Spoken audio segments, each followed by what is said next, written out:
Good morning. And welcome on this cold morning to St. Patrick's, which is nice and warm. Now, this Advent at St. Patrick's, if you have been joining us, we are focusing on gratitude and on trying to recognize and appreciate the wonderful in our life, the blessings. And we have taken inspiration for this theme from the classic Christmas movie, It's a Wonderful Life. Now, this movie invites us this season to slow down, to step back from the craziness of the season that can make us sometimes a little bit anxious. To slow down and to grow in appreciation for the gifts and the blessings in our lives. Now, in our second reading, taken from the letter of St. Paul to Philippians, and now, mind you, Paul is writing from prison in Rome. This is what he has to say to the Philippians as he encourages them, his friends, to be grateful and joyful. He says to them, "Rejoice always in the Lord. Make sure your kindness is known to everyone. Have no anxiety at all, but in everything, by prayer and petition, with thanksgiving, make your requests known to God." That's the invitation. Now comes the promise. If you do that, Paul says this, then the peace of God that surpasses all understanding will, in fact, guard your hearts and your minds in Jesus Christ. Now, the letter to Philippians, as Deacon Chris reminded us last weekend, is often called Paul's thank you note. For Paul, especially in today's passage, gratitude is a key that opens the doors for us to move from anxiety to peace, from the negative to the positive. Gratitude is a key that helps us to make that move in our lives. Now, study after study shows that there is no practice more effective at increasing our personal well-being and happiness than practicing gratitude in our lives.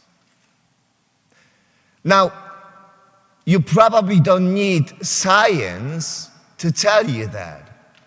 We know that from our own experiences, day in and day out.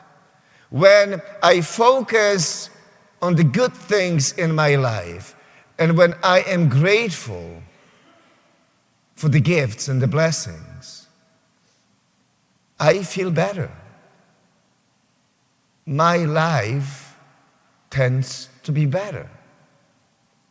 When I focus on the good and the blessings in my relationships, they grow or tend to grow stronger and they become more successful.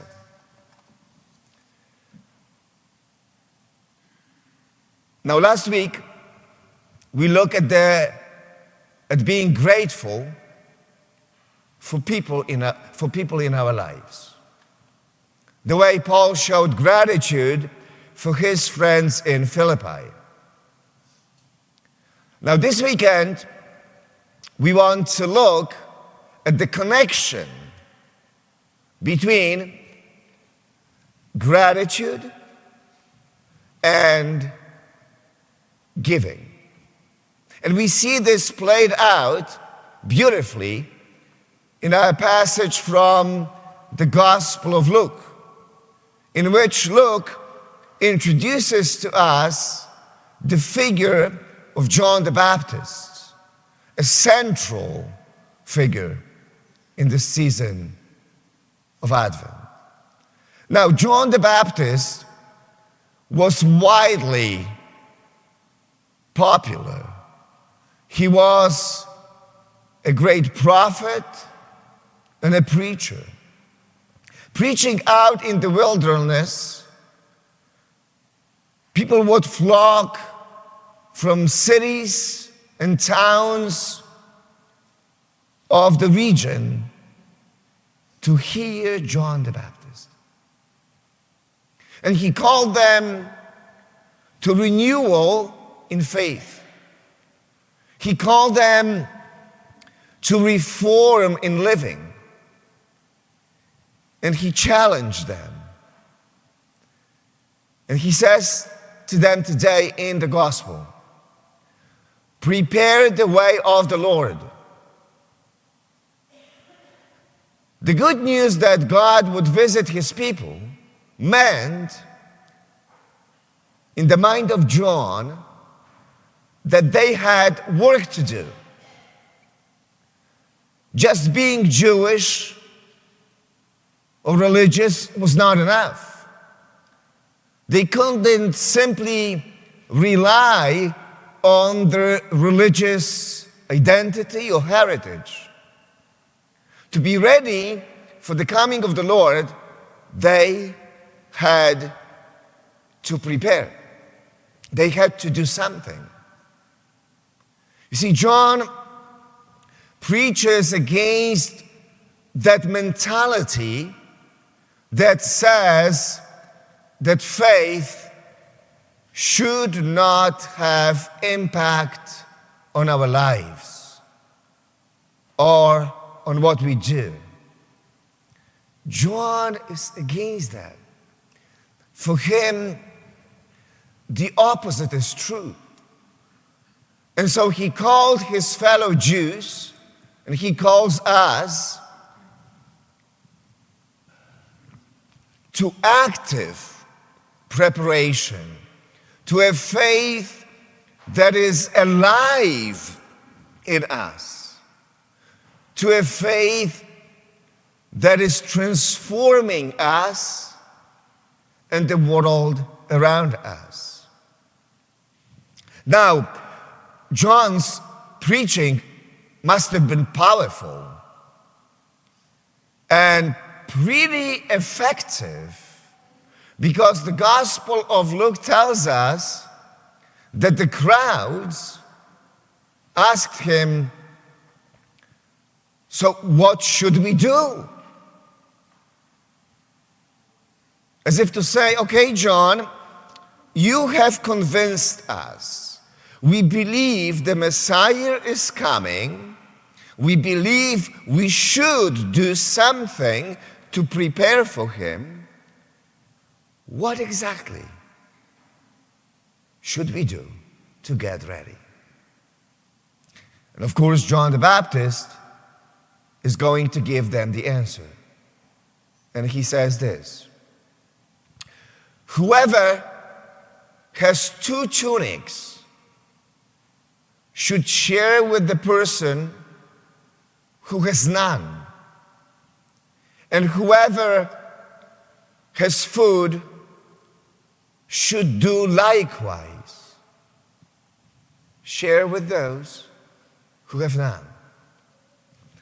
Basically, John is saying to them, if you have been blessed in life, give to the poor.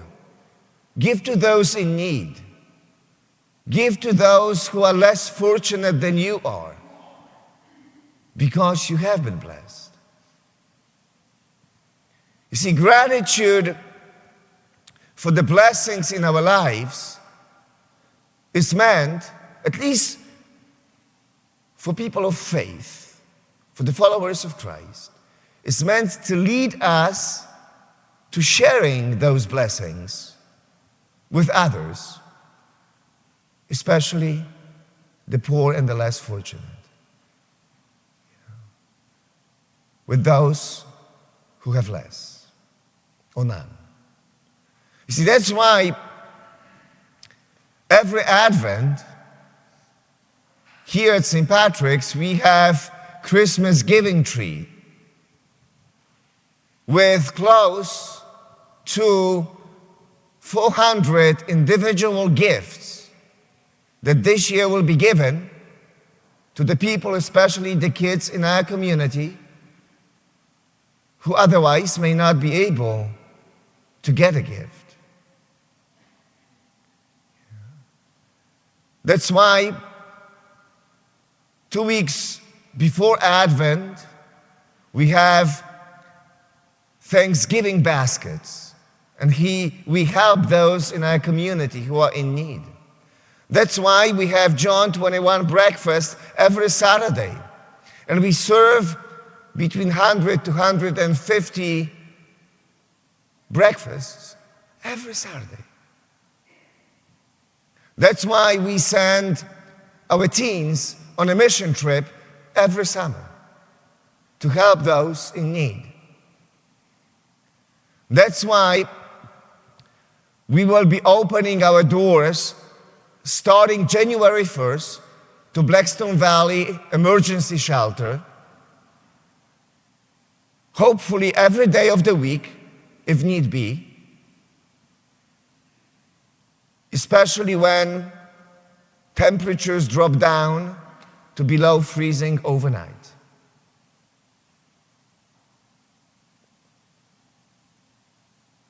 What should we do?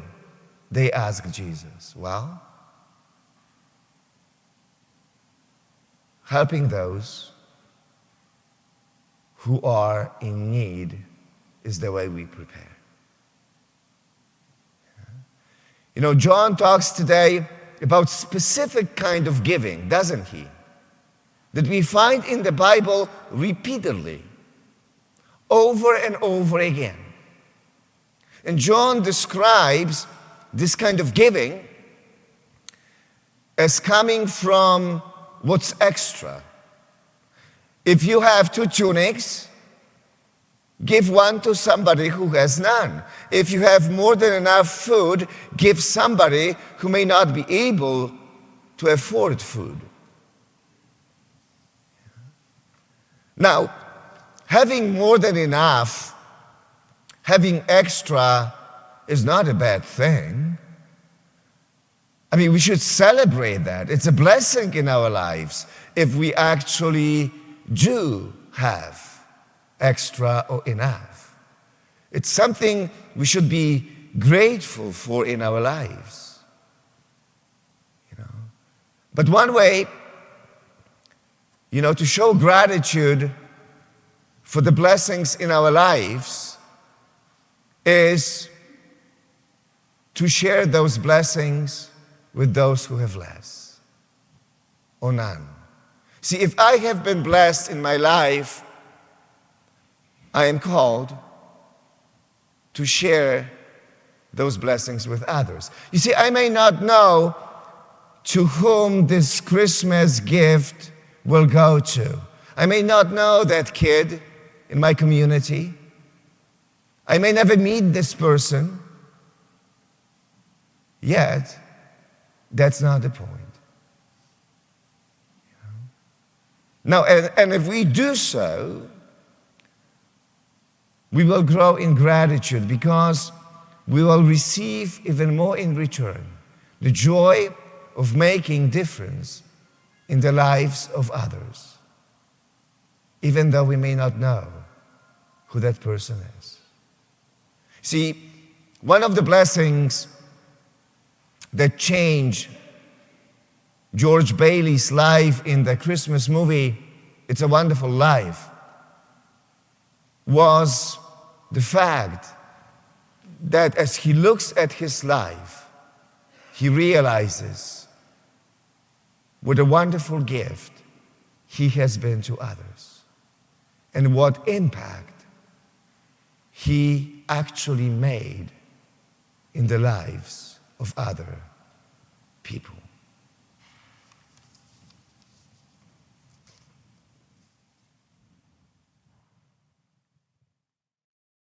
Don't forget to follow St. Patrick's on Facebook or subscribe on YouTube.